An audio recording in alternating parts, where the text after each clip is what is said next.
नमस्कार दोस्तों। उत्तर प्रदेश की तमाम बड़ी खबरें देखने के लिए तैयार हो जाइए। खबरों का सिलसिला शुरू करने से पहले अगर आपने चैनल को सब्सक्राइब नहीं किया तो आपको अपनी फैमिली की कसम अभी कर लीजिए। चलिए शुरू करते हैं तमाम बड़ी खबरें।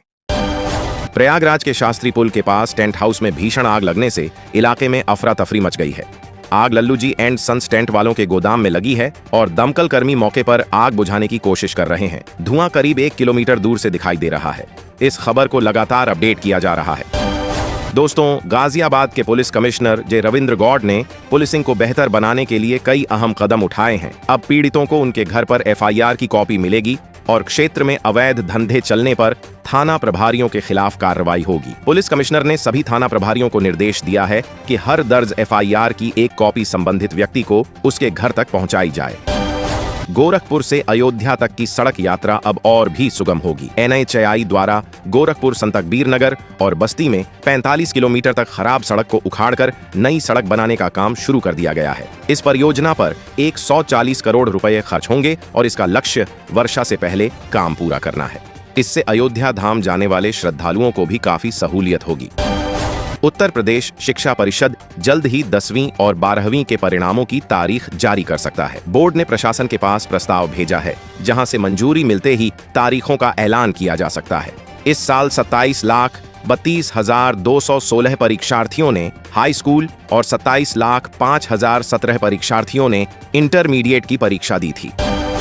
दिल्ली में बसों की कमी के चलते लोगों को भारी परेशानी का सामना करना पड़ रहा है। बस स्टॉप पर यात्रियों को बसों का लंबा इंतजार करना पड़ रहा है, जिससे गर्मी में उनकी मुश्किलें और बढ़ गई हैं। पुरानी बसों को हटाने और नई बसों की कमी के कारण यह समस्या उत्पन्न हुई है। सरकार का कहना है कि जल्द ही नई बसें सड़कों पर उतरेंगी।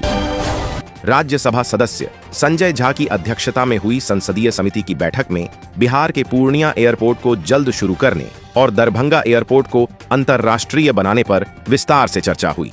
अधिकारियों ने हवाई अड्डों पर सस्ती कैंटीन और दिव्यांगजनों के लिए सुविधाओं पर भी जानकारी दी। इंदिरा गांधी अंतर्राष्ट्रीय हवाई अड्डे पर सुरक्षा जांच प्रक्रिया को सुगम बनाने पर जोर दिया गया।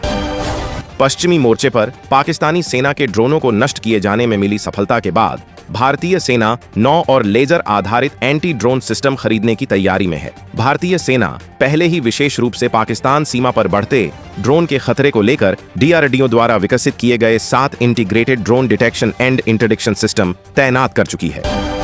जम्मू में बाबा बर्फानी के श्रद्धालुओं के लिए एक नया यात्री भवन बनने जा रहा है। सिद्धड़ा के मज्जीन में तिरुपति मंदिर के पास बन रहे इस 6 मंजिला भवन में एसी कमरे, डॉर्मेट्री और आधुनिक सुविधाएं होंगी। ONGC द्वारा वित्त पोषित यह भवन अगले साल तक तैयार होने की उम्मीद है, जिससे अमरनाथ यात्रा पर जाने वाले तीर्थ यात्रियों को सुविधा मिलेगी। बाबा बर्फानी के भक्तों को मिलेगी आरामदेह सुविधा। दोस्तों, दिल्ली सरकार ने आयुष्मान भारत प्रधानमंत्री जन आरोग्य योजना के तहत दिल्ली आरोग्य कोष में पंजीकृत 88 निजी अस्पतालों में मुफ्त इलाज की सुविधा देने का निर्देश जारी किया है। इस योजना के अंतर्गत 6.54 हजार गरीब परिवारों और 70 साल से अधिक उम्र के लगभग 6 लाख बुजुर्गों को 5 लाख रुपए तक का मुफ्त इलाज मिलेगा। सरकार इन अस्पतालों के साथ करार कर हेल्प डेस्क स्थापित करेगी।